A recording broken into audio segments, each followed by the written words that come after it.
አብ ከእኔ ይበልጣል ብሏል አላለም ነው ያልኩት። አላለም ነው መልሰህ እንደቀደሙ ወይስ ብሏል? ኢየሱስ ብሏል አላሁ አክበር ብሏል። ከአብ ጋር ሁሉም ቦታ ላይ እሱን እኩል አድርጎ ያወራል። የላከኝ አብ ሕያው እንደሆነ እኔም ሕያው ነኝ። ሰው ሕያው አይደለም ባይተዋል። ከአብ ጋር እኩል አይደለም ኢየሱስ ክርስቶስ። ከኢየሱስና ከአብ ይበላለጣል አይበላለጠውም? መስኪ አይበላለጥም። አሁን እንደሚበላለጥ ዓለም ሳይፈጠር እየታወቀ በኋላ ስለእናንተ የተገለጠ የታወቀ ነው። የነበረ ሳይሆን የታወቀ። አሁን እኔ ዓለም ሳይፈጠር በፊት አምላክ ያውቀኝ ነበር እኔን እንደሚያስገኝ በአምላክ እውቀት ስር አለ ክርስቶስ ማለት ነው። ዓለም ሳይፈጠር በፊት ብለሽ ንገሪያቸዋል።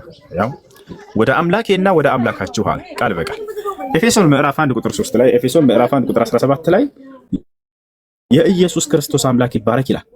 ማን ነው የኢየሱስ ክርስቶስ አምላክ? ኢየሱስ ቆይና ባንድ ነው ብለው እኛ አስር ናቸው አላለም እኮ ችግር የለውም። እኔና ዛህራ አንድ ነን። ለምሳሌ አንድነታችን በምንድን ነው? አይሁዶች ዮሐንስ ወንጌል መካከል ላይ ተሽከ ሆነ ክርስቶስን ያሾፉበታል፣ ይቀልዱበታል። ምን እያሉ እኛ ግን አባት አለን የዝሙት ልጆች አይደለንም ይሉታል አይደል? መስኪ አው ግን እሺ፣ ሰላም ጥያቄሽ ምንድን ነው? ጥያቄ ምን መሰለህ፣ ሐዲስ ቁርአን አይቀበለውም ይላል። እናንተስ እንዴት ነው የምታዩት? ሁለተኛ ደግሞ ዘካ ቁርአን ላይ የለም ማለት እናንተ ይሄ ዘካ ብላችሁ የምታወጡት ማለት ነው። እሺ ቁርአን ላይ የለም የሚሉ ምእመናን ወይም ደግሞ ሙእመን ነው የሚባለው አይ ዶንት ኖ ብቻ ያው አማኞች አሉና እንዴት ነው የምታዩት? ዘካ በቁርአን ላይ የለም ነው ያሉት የሰማሽ? አሁን ከሺህ በላይ ቦታ ያሳይሻለሁ በቁርአን ላይ ዘካ እንዳለ። ቆይ ላሳይሽ እያጣን። እሺ አንዴ ላውጣልሽ። ያና አምላክ አላህ ሱብሓነሁ ወተዓላ ምን እንዳለ ተመልከቱ። እዚህ ጋር ገና መጀመሪያውን ምዕራፍ ስትከፍቺው ጊዜ ያው እዚች ጋር ያው አላህ ስብሐነሁ ወተዓላ ዘካ እያለ እዚህ ቦታ ላይ ስለመለገስ ይናገራል። ዘካ ብሎ ቃል በቃል የተናገረበትንም አሳይሻለሁ። ለእነዚያ በሩቁ ነገር የሚያምኑ ሶላትንም በደንቡ ጠብቀው የሚሰግዱ ከሰጠናቸውም ሲሳይ የሚቸሩ ለሆኑት እያለ ይናገራል። ይህ ዘካ ለማለት ነው። አይ ቀጥታ ቃል በቃል ዘካ የሚለውን ቃል ነው የምፈልገው ካልሽ ደግሞ ላሳይሽ።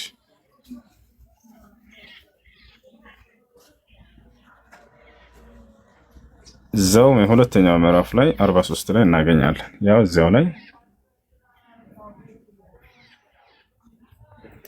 ምን ይላል? ሶላትንም በደንቡ ጠብቃችሁ ስገዱ። ከዛ ምን ይላል ይታየሻል? ዘካንም ግዴታ ምጽዋትን ስጡ። ዘካንም ወይንም ደግሞ ግዴታ ምጽዋትን ስጡ፣ ለጌታችሁ ከአጎንባሾቹ ጋርም አጎንብሱ ይላል። በጣም በርካታ ቦታ ላይ ነው ዘካን ስጡ እያለ አላህ ሱብሓነሁ ወተዓላ በቁርአን ላይ የተናገረው። ሌላ እዛው ምዕራፍ ላይ ከዛው ሳንወጣ ሁለተኛው ምዕራፍ ላይ ብቻ በጣም በርካታ ቦታ ላይ ነው ስለ ዘካ አላህ ሱብሓነሁ ወተዓላ ያዘዘው። ሌላም ልጨምርልሽ ወይስ ይብቃ? ያው እነዚህ በቀይ የተቀለሙት እንዳለ ስለ ዘካ የሚናገሩ ናቸው። ያው ይሄ ሁሉ እሺ። ሌላኛው ጥያቄሽ ምንድነው? ይሄ ደግሞ ምንድነው? ሐዲስን የማይቀበሉ ምእመናንና ሐዲስ የሚቀበሉ ደግሞ አሉ። እሱንስ እንዴት ነው የምታዩት? እና ድምጽህን ደግሞ ትንሽ ከፍ በጣም እሺ። ሐዲስን የማይቀበሉ ምእመናን ተብለው እነሱ አይገለጹም። አንደኛ የእስልምና የመረጃ ምንጮች ቁርአንና ሐዲስ ናቸው። ነብዩ መሐመድ ሰለላሁ ዐለይሂ ወሰለም የቃሉ ተቀባይና መልእክተኛ ሲናገሩ ስለተሰጣቸው ቃል ምን እንደሆነ ሲገልጹ ተረክቱ ፊኩም ማ ኢን ተመሰክቱም ቢሂማ ለን ተضሉ ባዕዲ ኪታበላህ ወሱነቲ ያሉ፣ ለመካከላችሁ ሁለት ነገራቶችን ጥየላችሁ እሄዳለሁ፣ እነሱንም አጥብቃችሁ እስከያዛችሁ ድረስ ከቀጥተኛው ጎዳና አትጠሙ፣ እነሱ ቁርአንና ሐዲስ ናቸው ብለው ተናግረዋል። ታውቃላችሁ ነብያችን ሰለላሁ ዐለይሂ ወሰለም ቃል በቃል አደራ ሐዲስን ተከተሉ እያሉ የተናገሩበት ሁሉ አለ። ቃለ ነብዩ ሰለላሁ ዐለይሂ ወሰለም አለይኩም ቢሱነቲ ወሱነቲ الخلفاء الراشدين አሉ። አደራ የእኔን ሐዲስ የእኔን ሱና የእኔን ሐዲስን ተከተሉ እያሉ ነብዩ ሰለላሁ ዐለይሂ ወሰለም አዘዋል ማለት ነው። አጥያ የተባለው ታላቁ ሱሐባ ሐሳን ኢብኑ አጥያ ምን አለ? ካነ ጅብሪል ዓለይሂ ሰላም የንዚሉ ቢሱነቲ ዐለ ነቢ ሰለላሁ ዐለይሂ ወሰለም ከማ የንዚሉ ቢልቁርአን።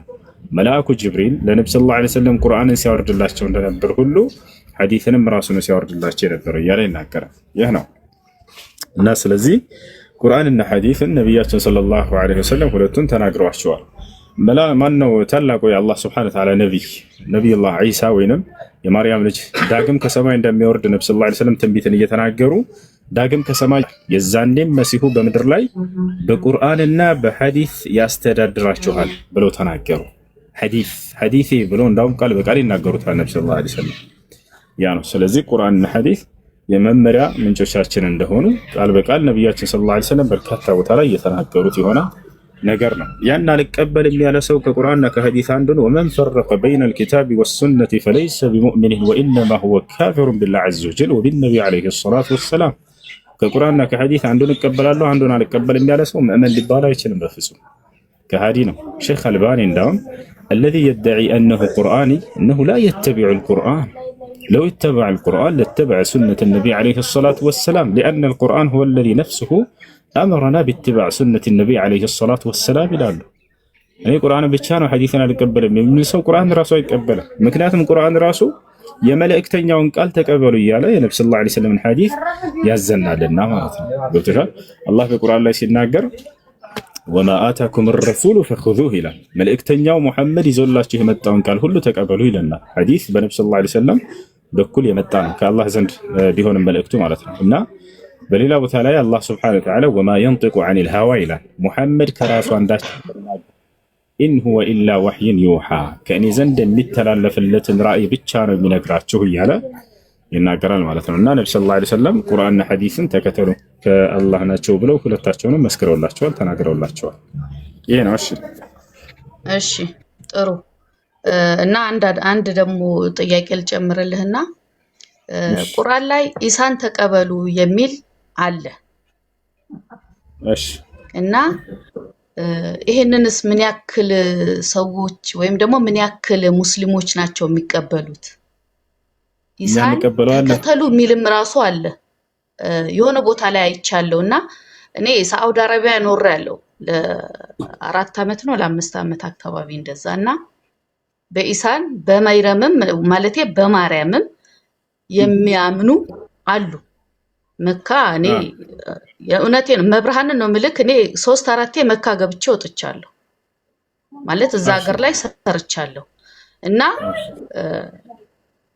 እኛ ማለት የሳዑዲ አረቢያ ሙስሊሞች ኢሳን እንወደዋለን እናምነዋለን ነብይ ነው ብለው ስለሚያምኑ ነው እንጂ እሱን ተከተሉ ብሎ ነብያችን አስቀምጠዋል ይላሉ።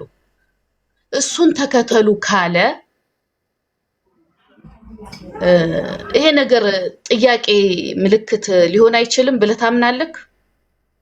ችግር የለውም። እኛ ነብዩላህ ዒሳ አንደኛ እሱን ተከተሉት ሳይሆን የሚለው ምን እንደሚል አናግርሻለሁ። የት እንደሚገኝ አሁን ያነሳሽው ሐሳብ ሁሉ አውቃለሁ። ልንገርሽ፣ ሱረቱ ዙኽሩፍ ላይ ይገኛል። من إلى الله سبحانه وتعالى ولما جاء عيسى بالبينات قال قد جئتكم بالحكمة ولأبين لكم بعض الذي تختلفون فيه فاتقوا الله وأطيعون إن الله هو ربي وربكم فاعبدوه هذا صراط مستقيم يا ناقرة زيارة وإنه لعلم للساعة فلا تمترن بها واتبعون يا ناقرة تكتلوا يا يتناقر النبي صلى الله عليه وسلم لا تشوزابو تعالى እኛ ግን ዒሳን መከተል የሚለውን ነገር ዒሳን እንከተላለን ወይ? አሁን ነብያቶችን ሁሉ ዒሳንም አብርሃምን ሙሴን ሁላቸውንም እንከተላለን እኮ መንገዳቸውን እንከተላለን። መንገዳቸው ምንድነው ከተባለ ዒሳ ምን አስተማረ የሚለውንም እዚያው ታዲያ ማየት አለብን። ዒሳን መከተል የምትለውን ቃል ወጣ አድርገን ወስደን መሄድ አይደለም። ምንድነው የምንከተለው ያስተማረው መንገድ ምንድነው ከተባለ ዒሳ ምን እንዳስተማረ ቆይ በቃል በቃል ላሳይሽ የዒሳ አስተምህሮ ምን እንደሆነ ምን እንዳለ ተመልከቱ። እዚህ ጋር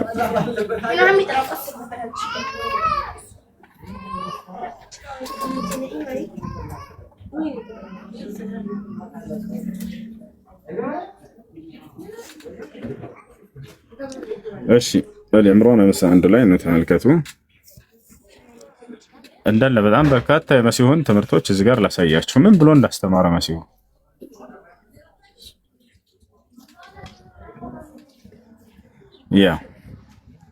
መሲሁ ምን እንደሚል ተመልከቱ።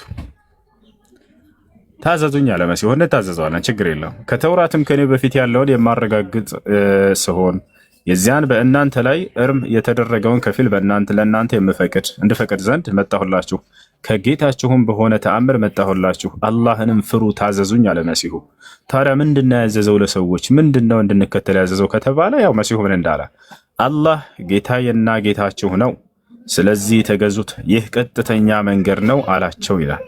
እሺ ስለ ዒሳ እያወራ ነው። ዒሳ ከነርሱ ክህደት በተሰማም ጊዜ እያለ ይናገራል። አይሁዲዎች ካዱት፣ አንቀበልም ማለት አስተባበሉት። ነገር ግን አሁን እዚህ ቦታ ላይ ዒሳን ትከተሉታላችሁ ወይ? አዎ በደንብ እንከተለዋለን። ምንድን ነው ያዘዘው ከተባለ አላህን በብቸኝነት ተገዙት፣ እርሱ የእኔም የእናንተን ጌታ ማስተማራቸው። አይ ይቅርታ እንዳላቋርጠህ ብዬ ነው እኮ። ይኸውልህ እዚህ ጋር እኮ ነው አሁን ትልቁ ጥያቄ የሚፈጥረው ማለት ነው። እሱን ተከተሉ ካለ አሁን ለምሳሌ በእኛ መጽሐፍ ቅዱስ አንድም ቦታ ላይ አላህን ተከተሉ ወይም ደግሞ መሐመድን ተከተሉ የሚል አንድም ቦታ ላይ የለም። በእኛ መጽሐፍ ቅዱስ ነው ምልክ። በእናንተ ግን ክርስቶስ ወይም ደግሞ ኢየሱስ በጣም ብዙ ቦታ ላይ ተጠቅሷል። እሱ ብቻ አይደለም የተጠቀሰው፣ እመቤታችን ራሱ ተጠቅሳለች። ሁለተኛ መካ ላይ በራሱ ምን ይላል መሰለክ? የመይረም ዘምዘም ተብሎ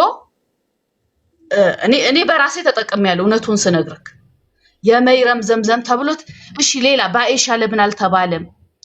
በሌሎች እንትኖች ለምን አልተባለም? ለምን መይረምን ለምን ተመረጠች? እዚህ ጋር ክርስቶስንና እመቤታችንን ብቻ ለምን ተመረጡ የሚለውን ነገር ለናንተ እኔ ችግር የለውም ለናንተ ጥያቄ አይሆንም ወይ ነው። ክርስቶስን ተከተሉ ካለ ለምን እናንተስ እሱን አትከተሉ? ደጋግሜ ራስህ እኮ ነገርከኝ። እንከተለዋለን አልኩኝ እኮ። ይኸው ግን የምንከተለው ብትወዱኝ ትእዛዜን ትከተላላችሁ አለ አይደለ? ትእዛዙ ምንድነው ከተባለ አንቺ ግን እርሱን እንደማትከተይ አሁን ላረጋግጥልሽ። እሺ ከይቅርታ ጋር ክርስቶስ ትእዛዙ ምንድነው ከተባለ ጌታዬንና ጌታችሁን ተገዙ ነው ያለው። አንቺ ደግሞ አይ አንተ ራስህ አምላክ ነህ አንተን ነው የምገዛህ እያልሽ ነው ክርስቶስን አይደለ? ክርስቶስ ግን የትኛውን ቦታ ላይ እኔ አምላክሽ ነኝ እኔን አምልክኝ ብሎ ያዘዘብሽ ቦታ የለም አይደለ? ግን ሳያዝሽ አምላክ ነው እኔ አምላክ ነኝ አምልኩኝ ብሏል ኢየሱስ መጽሐፍ ቅዱስ ላይ ብሏል። አዎ አምላክ ነው። የቱ ጋር ነው ያለው? አለ። አዎ በደንብ አለ። እኔ ማለት ይሄ ክርክር ወይም ደግሞ እንትን እንዳይሆንብንና እሺ የኛን መጽሐፍ ቅዱስ የመጀመሪያውን ገጽ ክፈትና አንብብልኝ። የኛን መጽሐፍ ቅዱስ ማለት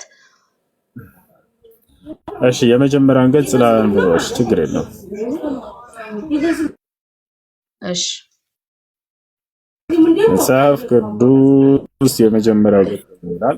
የትኛው ላንብብልሽ? አዲስ ኪዳን ወይስ ከብሉይ ኪዳን የመጀመሪያውን ምረጭ። መጽሐፍ ቅዱስ ሁሉ እሺ ያው ኦርቶዶክስ ነሽ አይደል? ኦርቶዶክስ ነኝ። አዎ ያው ኦርቶዶክስ ነኝ። ያቻው 81 አሐዱ ስለነበረ 81 አሐዱን የኦርቶዶክስ መጽሐፍ ቅዱስ ላይ እሺ ከብሉይ ኪዳን ላይ የመጀመሪያውን ገጽ እሺ ከብሉይ ኪዳን ወይስ ከአዲስ ኪዳን ምረጭ። ዘፍጥረት ነው የሚባለው። አሁን የመጀመሪያው ቃልም በእግዚአብሔር ዘንድ ነበረ ማለት እሱ ከሱ ጀምረክ ውስጥ ላይ ያለው ክርስቶስ እንዴት ተከተሉኝ እንዳለ እንትን በልልኝ። አሁን ሌላ ስልክ ስላልያዝኩ ነው እኮ። የትኛውን ላውጣልሽ? ክርስቶስ ተከተሉኝ ሲል ጊዜ ትክክል፣ እሺ ተከተሉት። ግን ተከተሉኝ ሲል ጊዜ ትእዛዙን መከተል ማለት ነው። እሺ እሱ ያዘዘው ትእዛዝ ምንድነው ብለን ስናይ አምላክ አለኝ ብሎ ነው ያስተማረው። ለአምላኩ ይሰግዳል፣ ይጸልያል፣ ይለምነዋል የደም ነጠብጣብ እስኪመስል ድረስ እንባውን እንዴት አምላክ ሆኖ እንዴት እሱ አምላክ ይኖረዋል? አይዋ ወላሂ ትክክለኛ የንጹህ አይብሮ ሰው ጥያቄ። አምላክ ካለው አንድ አካል አምላክ ሊኖረው አይችልም። ትክክል ነው። በቃ የለውም። ክርስቶስ ሌላ አምላክ የለውም አለው። አስተምሯል። ያስተማረበትን ቆይ ላሳይሽ መጽሐፍ ቅዱስ ላይ ያው ዮሐንስ ወንጌል አሁን ያልሽኝ ራስ መጽሐፍ ዮሐንስ ወንጌል ምዕራፍ 20 ቁጥር 17 ላይ ኢየሱስ ክርስቶስ ምን አለ መሰለሻው? ይታይሻል እዚህ ጋር ኢየሱስም አለ ገና ወደ አባቴ አላረግኩምና አትንኪኝ፣ ነገር ግን ወደ ወንድሞቼ ሄደሽ እኔ ወደ አባቴና ወደ አባታችሁ ወደ አምላኬ እና ወደ አምላካችሁ አድርጋለሁ ብሏል ብለሽ ንገሪያቸው አለ። ያው ወደ አምላኬና ወደ አምላካችሁ አለ ቃል በቃል ኤፌሶን ምዕራፍ 1 ቁጥር 3 ላይ ኤፌሶን ምዕራፍ 1 ቁጥር 17 ላይ የኢየሱስ ክርስቶስ አምላክ ይባረክ ይላል። ማን ነው የኢየሱስ ክርስቶስ አምላክ? ኢየሱስ ክርስቶስ አምላክ እንዳለው መጽሐፉ ይናገራል። ይህን ግን እናንተና አይነግሯችሁም፣ አያሳያችሁም። ቃል በቃል ያው ኢየሱስ አምላክ እያለ የሚጠራው አምላክ እንዳለው መጽሐፉ ይናገራል። አምላክ ካለው ኢየሱስ ክርስቶስ እርሱ አምላክ ሊሆን አይችልም። ቅድም እሷ እንደተናገረችው ለአምላክ እንዴት አምላክ ሊኖረው ይችላል ብላለች። ትክክለኛ ጥያቄ ነው። ይህን ነገር ቆም ብላችሁ አስቡ ክርስቲያኖች፣ የምሬ ነው። ዋላ የትኛውም ቦታ ክርስቶስ አምላክ አለኝ ካለ በቃ እርሱ አምላክ እንዳልሆነ አለቀ። በቃ እዚያ ጋር ጉዳይ ተቋጨ። ይህን ይመስላል።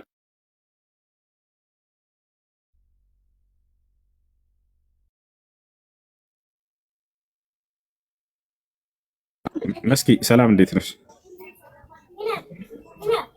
መስኪ አለሽ? አሎ መስኪ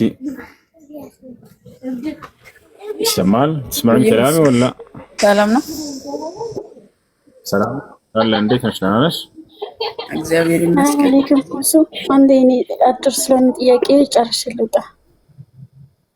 እሺ መስኪ ጥያቄ እኔ አምላክ ኢየሱስ አምላክ እያለው እንዴት አምላክ ይሆናል አልከኛ? ኢየሱስ እኮ እኔና አብ አንድ ነኝ ብሏል። እኛ 10 ናቸው አላለም እኮ። ችግር የለውም። እኔና ዛህራ አንድ ነን። ለምሳሌ አንድነታችን በምንድን ነው ከተባለ ግን በዓላማ አንድ ነን። በዓላማ አንድነት አለን። የምን ዓላማ ከተባለ ሰዎችን ወደ አምላክ ሕግና ስርዓት ወደ ኢስላም የመሰብሰብ ዓላማ አለን። እዚህ ካሉት ከ1000 ምናምን ህዝቦች ሙስሊሞች ወንድሞቼ ጋር አንድ ነን። ለምሳሌ አንድ ነን ስላለ የሆነ አካል በቃ በመለኮት አንድ ነው ማለት አይደለም። አምላክ ማን ነው የሚለውን ኢየሱስ እያስተማረ በግልጽ እኔ አምላክ አለኝ ፍቱኝ ነኝ አለ። ኢየሱስን ማን ነው ብለህ ታምናለህ? ኢየሱስ ክርስቶስ ለእስራኤል ሰዎች ለጠፉት ለእስራኤል በጎች የተላከ መልእክተኛና ነብይ ነው። ራሱ ኢየሱስ ክርስቶስ እንደተናገረው ዮሐንስ ወንጌል ምዕራፍ 17 ቁጥር 3 ላይ ምን አለ? አባት ሆይ አንድና ብቸኛ እውነተኛ አምላክ አንተ ነህ፣ እንዲሁም የላከውን ኢየሱስ ክርስቶስን ያውቁ ዘንድ ይህች ነች የዘላለማዊ ሕይወት። አይሻርለ ክርስቶስ የአምላክ መልእክተኛና ነብይ እንደሆነ መጽሐፍ ቅዱስ ይናገራል። እሺ እሱን መጽሐፍ ቅዱስም ብሏል እኮ እሱን ነብይ ነው። ነብይ ብቻ እኮ አይደለም አምላክ ነው እኮ። እኔ አምላክ ነኝ አላለም ኢየሱስ። እሺ ነብይ ብቻ ከሆነ አሁን ከ140 በላይ የሚቆጠሩ ነቢያቶች አሉ። ለምን እነሱ ሁላቸውም ተሰብስበው ለፍርድ ይመጣሉ አልተባለም? ኢየሱስ ብቻ ለፍርድ መምጣት ለምን አስፈለገ? እሱ አምላክ ካልሆነ እሱ ስላልሞተ ነው። እሱ ሁላቸው ሞተዋል ነቢያቶች። አንደኛ ምን አለ መሰላቸው ልጆች፣ የነቢያቶችን ክብር የጠበቀላቸው ታላቁ ኢስላም ገልጾ ስለዚህ ሚስጥር ይናገራል። የመሲሁን መቅረት ምክንያት ሌሎቹ ለምንድን ነው የሞቱት? አንደኛ ሁሉም ነቢያት ጊዜው በቀረበ ጊዜ ምርጫ ይሰጠው ነበር። አምላክ አላህ ሱብሓነሁ ወተዓላ ምርጫ ይሰጣቸዋል ለነቢያቶች። ልውሰዳችሁ ጊዜያቸው ደርሷል ወይንስ እዚች ዓለም ላይ መቀጠልን ትፈልጋላችሁ ብሎ ያስመርጣቸዋል። ነቢያችን ሰለላሁ ዐለይሂ ወሰለም ይሄን ለነቢያት የሚሰጥ ምርጫ ሲናገሩ ምን አሉ? ማ ሚን ነቢይን ኢላ ወቀድ ዑሪደ ለሁ በይነ አልበቃኢ ፊ ዱንያ ወበይነ አልኢንቲቃል ኢላ ማ ዐንደላህ አው ከማ ቃለ ነብዩ ሰለላሁ ዐለይሂ ወሰለም። ነቢያችን ሰለላሁ ዐለይሂ ወሰለም ምን አሉ? አንድም ነቢይ የለም ጊዜው በቀረበ ጊዜ ምርጫ የተሰጠው ቢሆን እንጂ ወይ ሞታችሁ ወደ ቀጣይ ዓለም መሸጋገር ወይንም ደግሞ በዚህ ዓለም ላይ መቀጠልን ብሎ ያስመርጣቸዋል። ሁላቸውም እነዚህ ነቢያቶች ምንን መረጡ ከተባለ በቃ ወደ ቀጣይ ዓለም መሸጋገርን መርጠዋል። መሲሁ ግን እንዳየሽው መጽሐፍሽ ላይ ዮሐንስ ወንጌል ምዕራፍ 12 ቁጥር 27 ላይ በቃ አድነኝ ብሎ ለመነ። እኔን ለነዚህ አይሁዶች አሳልፈህ አትስጠኝ በቃ አለቀሰ። ኤፌሶን ማነው ዕብራውያን ምዕራፍ 5 ቁጥር 7 ላይ ኢየሱስም በምድር ላይ በኖረበት ጊዜ ከሞት ሊያድነው ወደሚችል ከሞት እንዲድን ፈልጓል። በቃ ከሞት ሊያድነው ወደሚችል ወደ አምላኩ ከብርቱ ጩኸትና ከእንባ ጋር መልጃንና ልመናን አቀረበ። አምላኩንም ስለመፍራቱ ጸሎቱ ተሰማለት አለ። በቃ ከሞት ያድነኝ ብሎ ለምኖታል። ስለዚህ ይሄን ነገር ሰጠው። ነቢያችን ሰለላሁ ዐለይሂ ወሰለም ሊሞቱ ባሉ ጊዜ ቀረበላቸው ይሄ ነገር። ቃል በቃል ለሰሃቦቻቸው ነገሯቸው። ምን አሉ? ነብዩ ሰለላሁ ዐለይሂ ወሰለም ኢነላህ ኸየረ ዐብደን በይነ አልበቃኢ ፊ ዱንያ ወበይነ ማ ዐንደላህ ፈኽተረ ማ ዐንደላህ አሉ። አላህ ለእኔ አስመረጠኝ አሉ ወደ ቀጣዩ ዓለም መሸጋገርን፣ ልክ እንዲሁ ደግሞ ወይንም በዚህ ዓለም ላይ እስከ ዘመኑ ፍጻሜ ድረስ መቀጠልን አሉ። እኔ ግን በዚህ ዓለም ላይ መቀጠልን አልፈልግም አሉ። ስለዚህ ወደ ቀጣዩ ዓለምን መሸጋገርን መርጫለሁና ከዚህ በኋላ በቀጣዩ ዓለም አታዩኝም እሄዳለሁ ብለው ቃል በቃል ነገሯቸው። እንዳሉትም በተናገሩት መሰረት ሄዱ። ይህን ነገር ግን መሲሁ እንዳለ መጽሐፋቸው ላይ ስታዩ ጊዜ መዳንን ፈልጎ ነበር። ከሞት መዳንን ፈልጓል፣ ለምኖታል። የደም ነጠብጣብ እስኪመልስል ድረስ ሲያለቅስ እያለቀሰ ነው ሲለምን የነበረው። እባክህ በቃች ጽዋ ከኔ ትለፍ እያለ አምላኩም ሰማው። እሺ አሁን እኔ ትርፍ ስልክ ስለሌለኝ ዮሐንስ ምዕራፍ 1 ቁጥር 1 ላይ አውጣልኝ እዚህ ጋር ማለት ነው። እሺ በመጀመሪያ ቃል ነበር፣ ቃልም ከእግዚአብሔር ዘንድ ነበር፣ ቃልም እግዚአብሔር ነበር ይላል። ኦኬ በመጀመሪያ ልንገሪ፣ በመጀመሪያ ቃል ነበር፣ ቃልም በእግዚአብሔር ዘንድ ነበር፣ ቃልም እግዚአብሔር ነበር ይላል። ቃል እግዚአብሔር ነው፣ ቃልም እግዚአብሔር ነበር ይላል።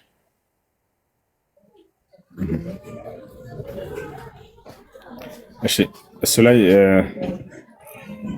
ሐሳብሽ ነገር ጥቅሱን ነገርሽኝ። እሺ ሐሳብ ምን?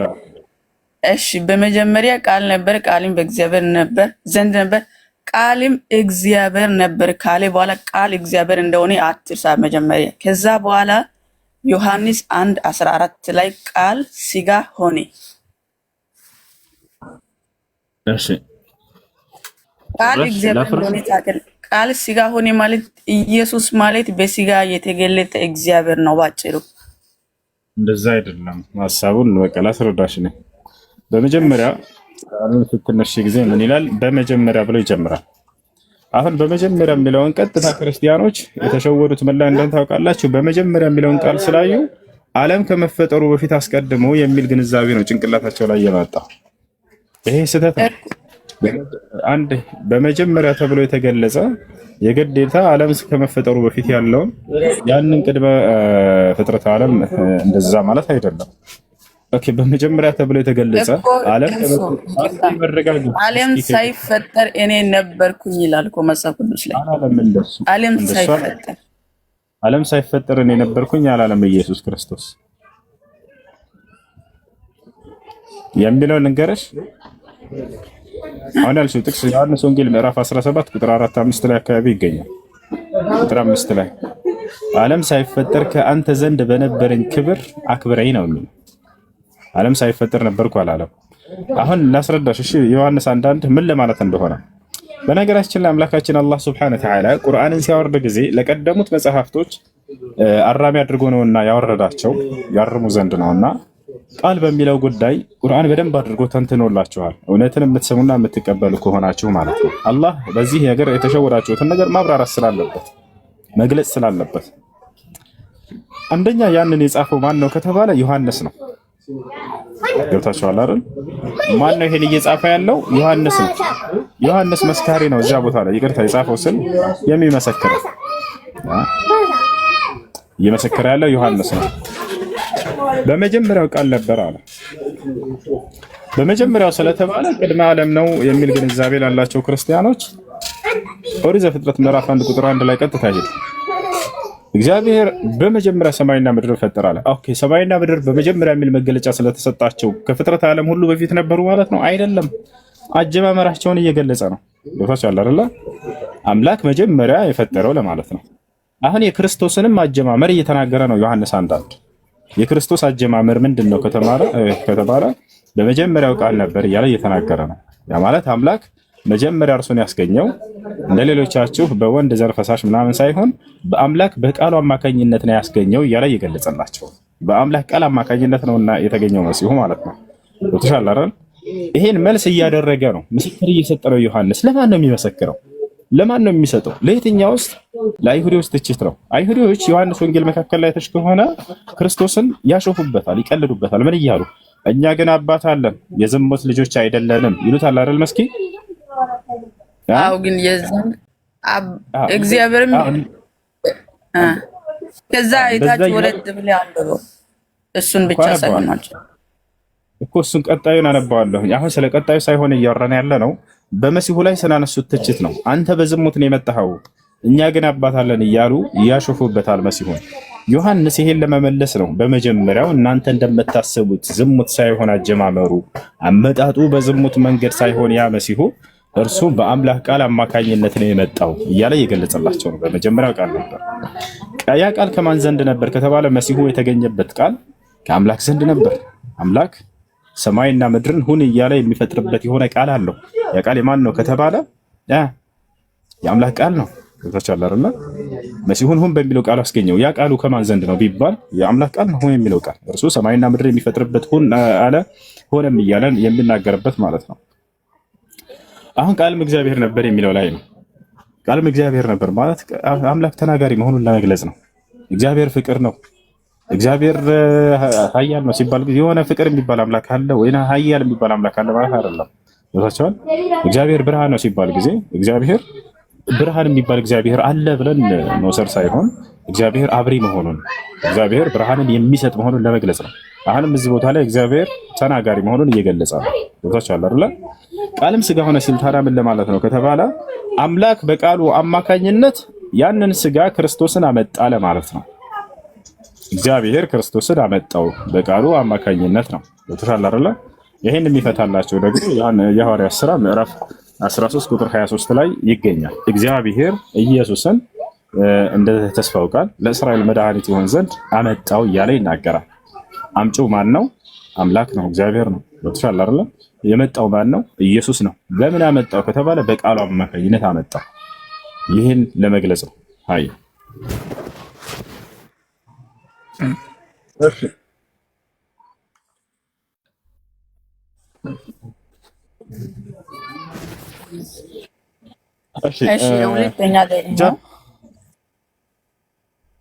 ሁለተኛ ጥያቄሽ ምንድን ነው? ቀጥሽ። ዮሐንስ 10:26 እስከ 30 ላይ ያለው በጎቼ ቃሌን ይሰሙኛል እኔም አውቃቸዋለሁ የዘላለም ሕይወት ይሰጣቸዋለሁ ይላል። ሰው ወይም አንድ ነቢይ እንዴት የዘላለም ሕይወት ሊሰጥ ይችላል አምላክ ካልሆነ? በጣም ጥሩ። አሁን የዘላለማዊ ሕይወት ሲባል ምን ለማለት ነው ከተባለ ራሱ ኢየሱስ ክርስቶስ ይፍታልን፣ እኔ ሳልሆን የምፈታው። የዘላለማዊ ሕይወት ማለት ምን ማለት ነው የሚለውን ማወቅ አለብን። ከዚያ በኋላ ያንን ሊሰጡ ይችላሉ የሚለውን ደግሞ የምናይ ይሆናል። የዘላለማዊ ሕይወት ማለት ትምህርት ነው፣ ሌላ አይደለም። እውቀት ነው፣ ሌላ አይደለም። ስለምን እውቀት? ስለ አንዱ አምላክ ስለ አብ ማወቅና የላከውን ኢየሱስ ክርስቶስን ስለማወቅ። ይህ ነው የዘላለማዊ ሕይወት። ዮሐንስ ወንጌል ምዕራፍ 17 ቁጥር 3 ላይ ኢየሱስ ክርስቶስ ምን አለ? ወደ ሰማይ ቀጥ ብሎ አባት ሆይ አለ፣ አንድና ብቸኛ እውነተኛ አምላክ አንተን እንዲሁም የላከውን ኢየሱስ ክርስቶስን ያውቁ ዘንድ፣ ልብ በይ፣ ያውቁ ዘንድ ይህች ነች የዘላለማዊ ሕይወት አለ። ምንድነች የዘላለማዊ ሕይወት? ስለ አንዱ አምላክ ማወቅና ስለዚያ ስለ መልእክተኛው ስለ መሲሁ ማወቅ። ይሄ የዘላለማዊ ሕይወት ነው። ታዲያ ይሄንን እኛ መስጠት እንችላለን ወይ? አዎ እኔ መስጠት እችላለሁ። ጃ መስጠት ይችላል። ጃስሚን መስጠት ይችላል። ዛህራ መስጠት፣ ማንኛውም ሰው መስጠት ይችላል። ያ ማለት ስለ አምላክ አንድነት ማስተማር ማለት ነው። ክርስቶስ እንደዚያ ነው ያለው። የዘላለማዊ ሕይወት ማለት ቅዱስ እውነተኛ የዘላለም አምላክ ነኝ ይላል። ማን ነው እውነተኛ? ኢየሱስ ክርስቶስ። ኢየሱስ ጥቅሱን ልንገር። እንደሱ አላለ። የት ጋር ነው እንደሱ ያለው? ዮሐንስ 5:20 ላይ ዮሐንስ 5:20 ነው። አንደኛ ዮሐንስ 5:20 ላይ እሱ ጋር እየተናገረ አምላክ እየተባለ እየተገለጸው አብ ነው። ስለ ሁለት አካል ነው የሚናገረው። ወጥሻን ይህ ነው ስለ ሁለት አካል ነው የሚናገረው። አንደኛ ዮሐንስ መልእክት ምዕራፍ 1 ቁጥር 15 ነው አይደል? ምዕራፍ 2 ቁጥር 15 ነው። 5:20 አንደኛ ዮሐንስ 5:20 ምን ያህል መሰለሽ? የእግዚአብሔርም ልጅ እንደመጣ ይላል። እውነተኛም የሆነውን እናውቅ ዘንድ ልቦናን እንደሰጠን እናውቃለን። እውነተኛም በሆነው በእርሱ አለን፣ እርሱም ልጁ ኢየሱስ ክርስቶስ ነው ካለ በኋላ ይኸው 4 ነጥብ አድርጎልሻል። በቃ ዘጋና ከዚያ በኋላ እርሱ እውነተኛ አምላክና የዘላለም ሕይወት ነው እያለ ይናገራል። እዚህ ቦታ ላይ ስለ ሁለት አካል ነው እየተናገረ ያለው። ስለ ሁለት አካል ነው እየተናገረ ያለው። የእግዚአብሔር ልጅ እንደመጣ ይላል። የመጣው ማን ነው? ኢየሱስ አይደለ? እስኪ እሱ ይቅርታ አሁን መጽሐፍ ቅዱስ እንደሚለው እንጂ ያኔ አንተ በገዛ ራሲ መጽሐፍ ቅዱስ ላይ የተጻፈው ትንቢት ልትተረጉም አትችልም ማለት እኔ እኮ አይደለም የምተረጉመው ራሱ ቃሉን ነው የምናነባው። አሁን እየጠየኩሽ አንቺ በቃ አንቺ ተርጉሚው፣ ችግር የለውም አንቺ ተርጉሚው። የእግዚአብሔር ልጅ እንደመጣ እዚህ ቦታ ላይ ሁለት አካል ተጠቅሷል አልተጠቀሰም? ከዚህ ጀምረን እየተስማማ እንድንሄድ የእግዚአብሔር ልጅ እንደመጣ ይላል። ማን ነው የመጣው ነው ያልኩሽ? ማን ነው የመጣው? እግዚአብሔር ነው የመጣው ወይንስ ልጁ ኢየሱስ ነው የመጣው? አይሽ አይደለ? እርሱ የማን ልጅ ነው? ኢየሱስ የእግዚአብሔር ልጅ አይደለ? አዎ። ስለዚህ እግዚአብሔር ተጠቅሷል፣ ልጁ ተጠቅሷል። አሁን እዚህ ቦታ ላይ የተሸወዳችሁት ምንድነው? ስለ አንድ አካል ብቻ እያወራ መስላችኋል ዮሐንስ። ላ አይደለም፣ ስለ ሁለት አካል ነው። ኢየሱስን ስላመጣውና ስለመጣው ስለ ኢየሱስ እያወራችሁ መሆኑን መጀመሪያ ማወቅ ያለባችሁ እዚህ ጋር ነው። የእግዚአብሔር ልጅ እንደመጣ ነው። እውነተኛም የሆነውን እናውቅ ዘንድ ልቦናን እንደሰጠን እናውቃለን አለ። እውነተኛ የሆነውን እንድናውቅ ልቦና የሰጠን ማን ነው? መስኪ ኢየሱስ ነው አይደል? አዎ እውነተኛ የሆነውን አለ አንድ ገለጸ። እርሱን እናውቅ ዘንድ ልቦናን እንደሰጠን እናውቃለን አለ። አየሽ፣ ያ እውነተኛ የሆነው የተባለው ማን ነው? አምላክ ነው፣ እግዚአብሔር ነው። እርሱና እግዚአብሔርን ግን እንድናውቅ ማን ነው ይሄንን ልቦና ለሰዎች የሰጠው ምድር ላይ ከተባለ መስኪ ማን ነው? ኢየሱስ ነው አይደል? አዎ ኢየሱስ። ያንን ልቦና የሰጣቸው ለሰዎች እግዚአብሔር እንዳውቁ ልቦና የሰጣቸው ማለት ኢየሱስ ክርስቶስ ነው። ያንን በእውቀት በማስተማር ማለት ነው። የሰጠኸኝን ቃል ሰጥቻቸዋለሁ እያለ ከአምላክ የተቀበለውን ትምህርት በመስጠት ልቦናን ከፈተላቸው። እውነተኛ በሆነው በእርሱ አለን አለ። እውነተኛ ያለው መጀመሪያ ማን ነው ብለናል? አብን ነው፣ እግዚአብሔርን ነው ብለናል። እውነተኛ በሆነው በእርሱ አለን አለ። ከዚያ በኋላ ያን እውነተኛ እንድናውቅ ልቦና የሰጠንን ደግሞ ገለጸው። እርሱም ልጅ ኢየሱስ ክርስቶስ ነው ካለ በኋላ 4 ነጥብ አድርጓል። ያው ዘጋ በቃ ለክርስቶስ ነው የሚቀጥለው እንዳን። ከዚያ ቀጥሎ ምን አለ? እርሱ እውነተኛ አምላክና የዘላለም ሕይወት ነው አለ። እውነተኛ አምላክ እያለ ይገልጸዋል። ኢየሱስ ክርስቶስ በርካታ ቦታ ላይ አብን እውነተኛ አምላክ አንተ ነህ እያለ ይናገራል። ለምሳሌ ላሳይሽ። እዚሁ ዮሐንስ ራሱ ዮሐንስ ወንጌል ምዕራፍ 17 ቁጥር 3 ላይ እንሂድ። ዮሐንስ ወንጌል ምዕራፍ 17 ቁጥር 3 ላይ ያው ተመልከቱ፣ ይታይሻል። እዚህ ጋር 3 ቁጥር ላይ እውነተኛ አምላክ እያለ ይገልጸዋል። ማን ነው ኢየሱስ ክርስቶስ እውነተኛ አምላክ እያለ የሚናገረው? አብን ነው አይደለ? መስኪን እውነት ከመጀመሪያ ስትጀምር ስታይ ኢየሱስም ይህን ተናግሮ ወደ ሰማይ ዓይኖቹን አነሳና እንዲህ አለ፣ አባት ሆይ ይላል። ያው አብን ነው። እውነተኛ አምላክ ብቻ የሆንክ አንተን አለ። አብን እውነተኛ አምላክ ብቻ የሆንክ አንተን። አብ ነው እውነተኛ አምላክ የተባለው ብቻውን እርሱ ነው እያለ ነው ኢየሱስ። ሌላ የለም እያለ ነው። እውነተኛ አምላክ ብቻ የሆንክ አንተን የላከውንም ኢየሱስ ክርስቶስን። ኢየሱስ ስራው ምንድነው? ከእውነተኛው አምላክ የተላከ ነው። ገብቶሻል አይደለ? ስለ እውነተኛው አምላክ ለማሳወቅ ልቦናን ይሰጥ ዘንድ የተላከ መልእክተኛ ነው እርሱ። እውነተኛ አምላክ ብቻ የሆንክ አንተን የላከውንም ኢየሱስ ክርስቶስን ያውቁ ዘንድ ይህች ነች የዘላለማዊ ሕይወት አለ። ያሰላ ኢየሱስ ክርስቶስ ምንድነው? መልእክተኛ ነው። መልእክተኛ ነው። የእውነተኛው አምላክ መልእክተኛ ነው እርሱ እንጂ እርሱ እውነተኛው አምላክ አይደለም። በፍጹም ይሄን ይመስላል። እሺ እውነተኛ አምላክ ካልሆነ አሁን የሐዋርያት 7:29 ላይ እስጢፋኖስ ሲሞት ጌታ ኢየሱስ ሆይ ነፍስን ተቀበል ብሎ እየለመነ ነበር የሞተው። ነፍስን መቀበል አንድ ነብይ ሌላ ነብይ ነፍሱን የሰዎች ነፍስ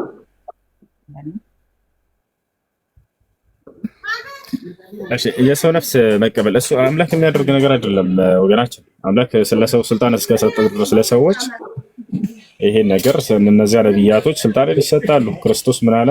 በሚሰራ ድርጊት ሁሉ ሁሉ በሰማይና ምድር ተሰጠኝ እያለ ይናገራል። ይተሻል አይደል? ነቢያችን ሙሐመድ ሰለላሁ ዐለይሂ ወሰለም ገነት እጃቸውን ይዤ እኔ ነኝ የማስገባቸው ብለው ተናግረዋል። ከአምላክ ውጭ ሌላ ባል ገነት የሚያስገባ ብንል የለም ነው የምንለው። ነገር ግን ይህን ስልጣን ከሰጠ ስለ ነቢያቶች ያደርጉታል፣ ችግር የለውም። ክርስቶስም ይህን ስልጣን ተሰጥቶ ከሆነ ከአምላክ ያ የሰጠው አምላኩ እንጂ አምላክ ተደርጎ ሊያዝ የሚገባው እርሱ አይደለም። ክርስቶስ ከራሱ አንዳች ነገር ምንም የማድረግ አቅምና ፈቃድ የለውም። ኢየሱስ ክርስቶስ ሲናገር እኔ ከራሴ አንዳች ላደርግ አይቻለኝም አለ። በቃ خلاص ዘጋ። ታዲያ ማን ነው የሚያደርግለት ከተባለ ያ ስልጣን የሰጠው አምላኩ ነው። ስልጣን የሰጠው አምላክ አለው እርሱ ነው። እነዚህ ነገራቶች እንዲናገርም ሆነ እነዚህ ነገራቶች ድርጊቶቹ ወደ መለኮታዊ ባህሪ ያቀርቡታል ብላችሁ ታስቡትን እንትን ያለው የሰጠው እርሱ እንጂ ሌላ አይደለም። ነፍስ የመቀበል ስልጣን ሰጥቶት ከሆነ ምን ችግር አለው ቢቀበል? ነፍስ አምላኩ ከአምላኩ ስልጣን አሁን እስጢፋኖስ ሲወግሩ እየገደሉት ነፍስን ተቀበል ካለ በኋላ አምላክ ሆይ ይሄንን ኃጢአት አትቁጠርባቸው አለ። እንደዛ የተባሉ ነቢያቶች ሌሎች አሉ። ይሄንን ኃጢአት አትቁጠርባቸው አለ። እሱ ደግሞ ለአምላክ የተነገረና ኢየሱስ ክርስቶስ ራሱ ይናገራል እኮ ኢየሱስ ብሎ ኢየሱስ ክርስቶስ ብሎ ነው። እሺ አንድ ጥቅሱን እንመልከት። ጥቅሱን እንመልከት። ስንት ነው ያልሽው? የሐዋርያት ሥራ 7:29 7 ስንት ነው? 7:29 እሺ ሙሴም ይላል የሐዋርያት ሥራ ምዕራፍ 7 ቁጥር 29 ሙሴም በዚህ ነገር የተነሳ ሸሽቶ በምድያም ሀገር መጻተኛ ሆኖ ነበር፣ በዚያም 2 ልጆች ወለደ ይላል። ያው ምዕራፍ 7 ቁጥር 29 እንደዛ ነው።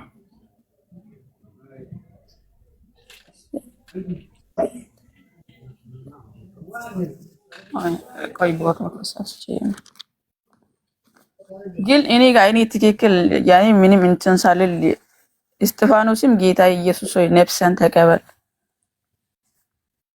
እያለ ሲጸልይ ይወግሩት ነበር። በጉልበቱም ተንበርክኮ አቤቱ ይህን ኃጢአት አትቁጠርባቸው አለ። ይኸውልሽ ጌታ የሚለው ችግር የለውም። አሁን 30 ላይ ያለው አንብብልኝ። ይቅርታ ሁሱ 30 ላይ ያለው አንብብልኝ እስቲ 7:30 ላይ 30 ላይ ምን ይላል? 40 ዓመትም ሲሞላ የጌታ መልአክ በሲና ተራራ ምድረ በዳ በቁጥቋጦ መካከል በእሳት ነበልባል ታየው ይላል።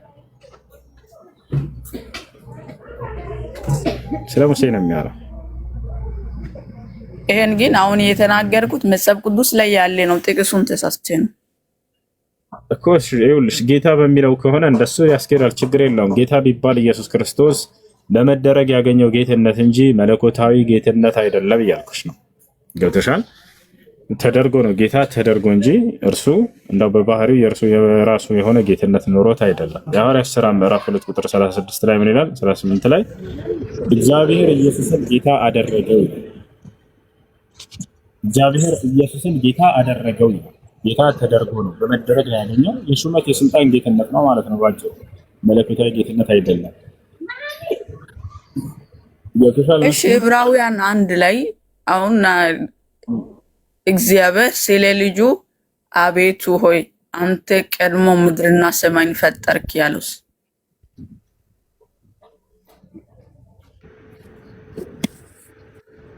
ዕብራውያን ስንት 1 ላይ ነው ያልሽው? ዕብራውያን 1:8 ላይ ዕብራውያን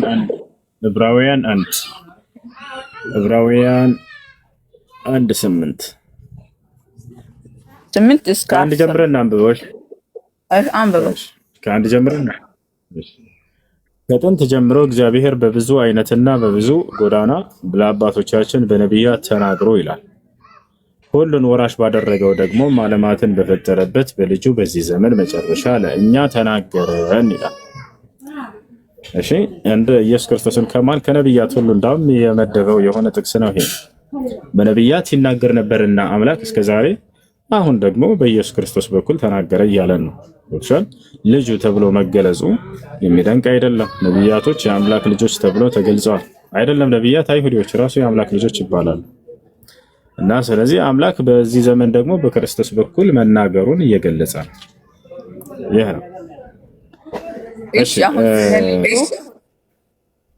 ስለ ልጁ የእግዚአብሔር መላእክት ሁሉ በፊት ይንበረከካል ይላል። ግን ሌሎች ነቢያት በፊታቸው በመላእክት ፊት ሲንበረከኩ አሁን ዮሐንስ ራእይ ላይ ያለ ከዛ መልአክ እኔ ፊት ጉልበት ሁሉ ለእግዚአብሔር ይንበረከክ ተብሏል አለ። ግን ብዙ ጊዜ ለኢየሱስ ብዙ ነቢያቶች ተንበርክኮ ይሰግዱለታል። ለኔ ስግደት አይገባም አላለም አንድም ቦታ ላይ።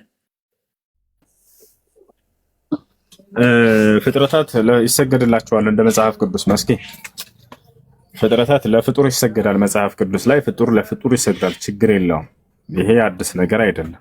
ይሰጋገዳሉ አንዱ ለሌላው። ኢየሱስ ክርስቶስ ደግሞ ለአምላኩ ይሰግዳል። እሱ ነው ግን ለአንቺ ልታውቁ የሚገባ። ክርስቶስ አምላክ ቢሆን ኖሮ ለሌላ አካል ሊሰግድ አይገባም አይደል? ለሌላ አካል ሊገዛ አይገባም። ኢየሱስ አምላኩን እንደሚገዛ ታውቂያለሽ? መስኪ ለአምላኩ እንደሚሰግድ ታውቂያለሽ?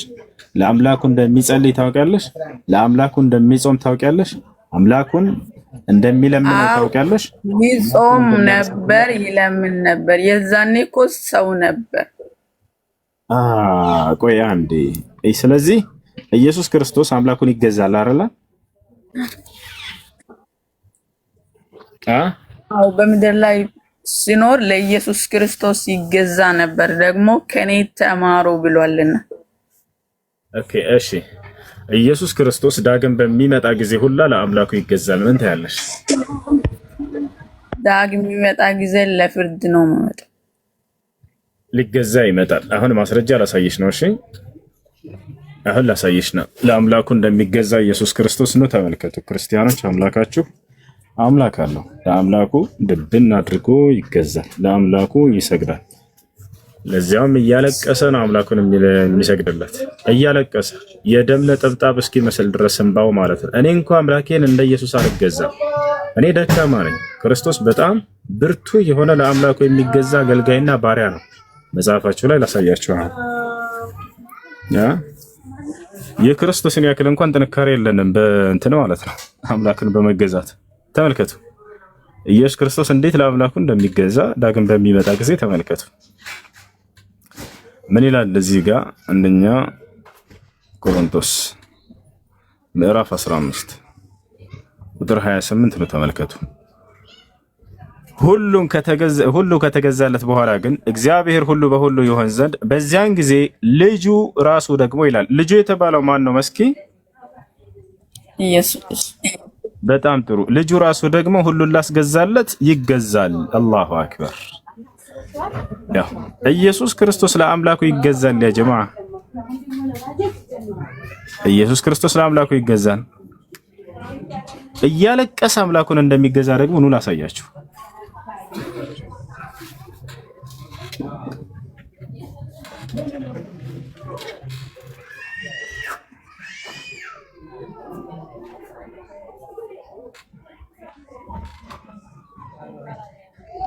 ሉቃስ 22:44 ተመልከቱ። ተመልከቱ እዚህ ጋር ኢየሱስ ክርስቶስ አምላኩን እየለመነ ማለት ነው። ይሄ ምን እንደሚል ተመልከቱ። ወጥቶም አለ እንደ ልማዱ ወደ ደብረ ዘይት ሄደ፣ ኢየሱስ ማለት ነው። ደቀ መዛሙርቱም ደግሞ ተከተሉት። ወደ ስፍራውም ደርሶ ወደ ፈተና እንዳትገቡ ጸልዩ አላቸው። ከእነርሱም የድንጋይ ውርወራ የሚያህል ራቀ። ተመልከቱ አምላኩን ሊገዛ ራቅ ብሎ ሄደ። ተመልከት ከእነርሱም የድንጋይ ውርወራ ያህል ራቀ። ከዚያስ ምን አደረገ? ተንበርክኮም አለ። እንግዲህ ሙስሊሞች በጉልበታቸው ተንበርክኮ አምላካቸው እንደሚለምኑ ክርስቶስም ተንበርክኮ አባት ሆይ ያለ ሊለምነው ነው። ብትፈቅድ ይህች ጽዋ ከእኔ ውሰድ፣ ነገር ግን የአንተ ፍቃድ ይሁን የአንተ እንጂ የእኔ ፍቃድ አይሁን የአንተ እንጂ እያለ ይጸልይ ነበር። አምላኩን እየለመነ አስቡት። ክርስቲያኖች ኢየሱስን አምላክ ነው ብለው ያምናሉ፣ ግን የሚለምነው አምላክ ነበረው። አለማመኑ እንዲቀላል መሰላችሁ? ተመልከቱ። ከሰማይም መጥቶ የሚያበረታ መልአክ ታየው፣ በፍርሃትም ሲጣጣር። በፍርሃት ኢየሱስ ክርስቶስ ይፈራል። ተመልከቱ። በፍርሃትም ሲጣጣር አጽንቶ ይጸልይ ነበር። ዓለም ሳይፈጠር እየታወቀ በኋላ ስለ እናንተ የተገለጠ የታወቀ ነው። የነበረ ሳይሆን የታወቀ። አዎ እኔ ዓለም ሳይፈጠር በፊት አምላክ ያውቀኝ ነበር እኔን እንደሚያስገኝ። በአምላክ እውቀት ስር አለ ክርስቶስ ማለት ነው። ዓለም ሳይፈጠር በፊት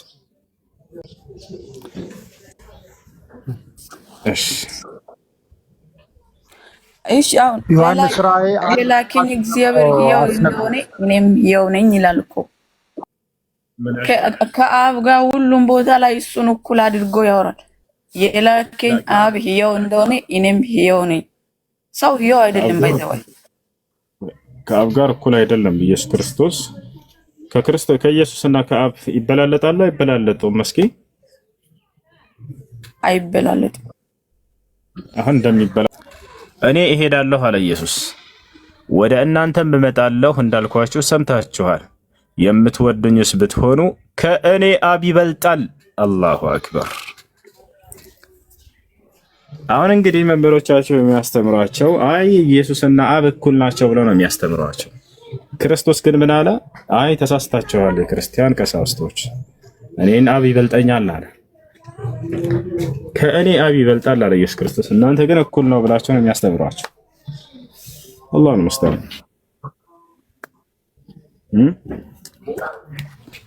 ምን ይሻላል?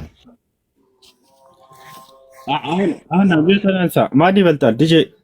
ዲጄ ዳንኤል ማን ይበልጣል ከአብና ከኢየሱስ ክርስቶስ? እኩል ናቸው? ክርስቶስ ኢየሱስ በምድር ላይ የነበረ በሰው ነው የተገለጸው። እግዚአብሔር በሰው ነው ራሱን በምድር ላይ የገለጸው። በሰማይ ሰው ነው አይደለም? በሰማይ ሰው አይደለም፣ አምላክ ነው። አምላክ ነው። በሰማይ ሰው አይደለም የሚለውን ከየት ነው ያገኘው? አምላክ ነው። በምድር እያለ በሰው መልክ ተገለጠ። ቃል በስጋ ሆኖ ተገለጠ። ልክ ቁርአን ስጋ ሆኖ እንደሚገለጠው በመጨረሻ አታዳምጥም? እንደዚህ ስታወርደኛለህ አንተ። እውነት ስናገር ቶሎ አንዴ አዳምጥ። ላታዳምጥም? ማን ይበልጣል ነው የተባልከው? ቃል በቃል መልስ። ማን ነው የሚበልጠው? ማን ይበልጣል ይላል መጽሐፍ ቅዱስ ላይ።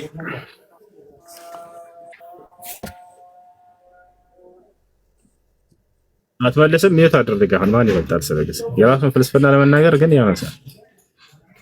እሺ እንደሱ እግዚአብሔርን ያየው ማንም የለም፣ በአባቱ እቅፍ ያለው እሱ ክርስቶስ ነው የሚለው። እኛ የምናውቀው የተሰጠ ነው ለኛ። ማን ይበልጣል? አይበላለጡም። አምላክ ነው ክርስቶስ ኢየሱስ እኮ ነው የምናምነው እኛ። እንደማይበላለጥ ልንገርህ። አንዴ መስኪ ቆይ አንዴ ትከታያለሽ። አብ ከእኔ ይበልጣል ብሏል አላለም ኢየሱስ ክርስቶስ? በስጋ እየነበረ ነው። በስጋ ተገልጦ ለኛ መንገድ እያሳየን ነው። በስጋ እያለ አምላክ ነበረ በምድር ላይ። ስጋ እኮ ነበረ ክርስቶስ ኢየሱስ። አብ ከእኔ ይበልጣል ብሏል አላለም ነው ያልኩት። አላለም ነው መልስህ እንደቀደሙ ወይስ ብሏል? ኢየሱስ ብሏል። አላሁ አክበር ብሏል። ደምን አለ ማን ይበልጣል ስለው አይበላለጡም። ያ በምድር እያለ ብሏል። አንድ አዳምጥ እንጂ ይረጋበል። ቅድም ምን አለ? ነው ይኸውልህ ስራውን ጨርሶ ከአባቱ ቀኝ አታዳምጥም? እንደሱ ነው የምትቀጥለው። እንደ መስኪ ያቀጥለም በስነ ስርዓት እየተደማመጥን ተግባባን። ጥቁር ሰው በዚህ ተቀጥላለህ አትቀጥልም? መርሻ ምናምን ብዙ አታንታለህ። እሺ ያኔ እሺ መስኪ ቀጥል። እሺ መስኪ ያገሽ ምንድነው? እኔ ልቀጥል? ቀጥል። እሺ አሁን ለምሳሌ አምላክ ይኸው እንደሆነ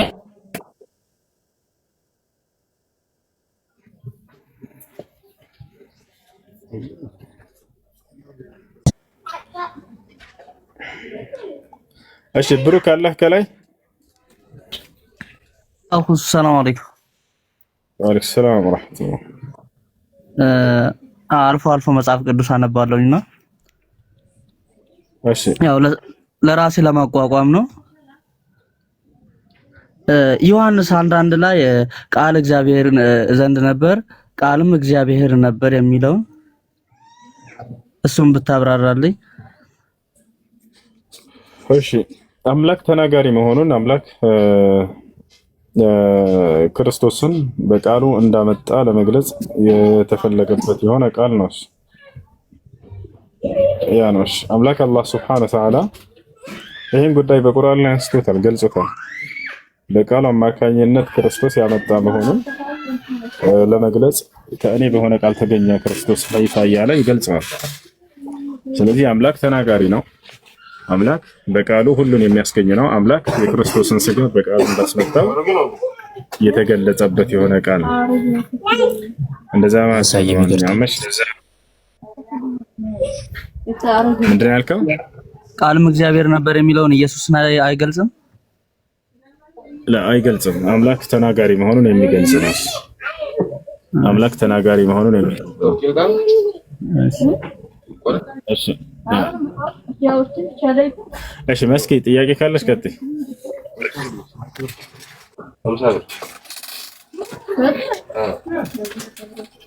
መስኪ ያለሽ?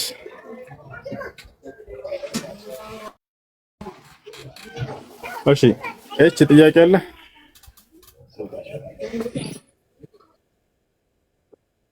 ምንድነው የተሳሳትኩት? ዮሐንስ 1:1 ስለምንድን ነው የሚናገረው? አብራራ። ቀጥልሽ አንተ የራስህን ሐሳብ አናስቆመም። ቀጥል። እቺ ቀጥል። ሙሉ ነፃነት ተሰጠ። ሐሳብህን ግለጽ። ወይንስ ተሳስተሃል ብቻ ብለህ ነው የሚወት የምታደርገው? አይ መስኪ ያለሽ? ቀጣያችሽ ጥያቄሽ? አይ ገልጻለሁ። ግለጽ። እሺ ዮሐንስ 1:1 ስለማን ነው የሚያወራው?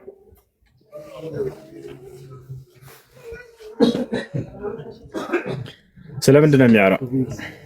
ስለማን አልኩ? እሺ ዮሐንስ 1:1 ላይ በመጀመሪያ ቃል ነበር፣ ቃልም በእግዚአብሔር ዘንድ ነበር፣ ቃልም እግዚአብሔር ነበር ነው የሚለው።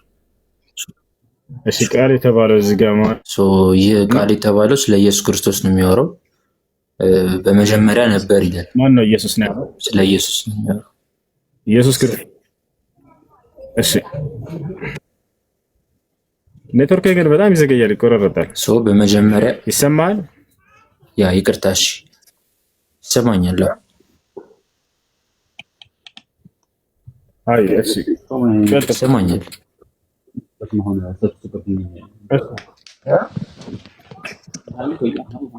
እሺ በመጀመሪያ ቃል ነበር ሲል በመጀመሪያ ከሁሉም በፊት ቃል ነበር እያለ ነው። እንደገና ያ ቃል ደግሞ በእግዚአብሔር ዘንድ ነበር ሲል እዚህ ጋር የአካል ልዩነትን እያሳየ ነው። እንደገና ያ ቃል ደግሞ ከእግዚአብሔር ውጭ የተለየ ሌላ ሳይሆን ራሱ እግዚአብሔር ነው እያለ ነው።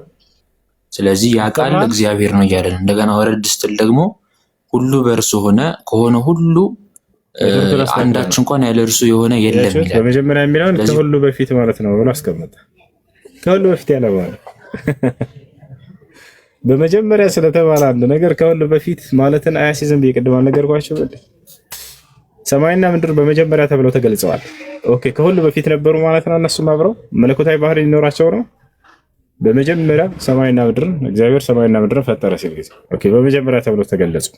አምላክ ናቸው ከመጀመሪያው ጀምሮ ፍጥረት ዓለም ከመገኘታቸው በፊት ነበሩ? አይደለም። አጀማመርን የሚገልጽ ነው። እሱ የክርስቶስን አጀማመር የሚገልጽ ነው። ክርስቶስ ከጊዜ በኋላ የተገኘ ነው። ክርስቶስ ከጊዜ በኋላ ነው። ስጋውም ሆነ ሕይወቱም የተገኘው ከጊዜ በኋላ ነው። ከአምላኩ የተሰጠው ነው። ከጊዜ በኋላ የተገኘ ነገር ከቅርብ ዓለም በፊት ነበር ብሎ መናገር፣ እንደዚህ ብሎ መተርጎም ይህ ስህተት ነው። ይሄ ነው እርሱን አምላክ ወደ ማድረግ የወሰዳቸው እንዲህ አይነት የተሳሳቱ ትርጓሜዎች ናቸው።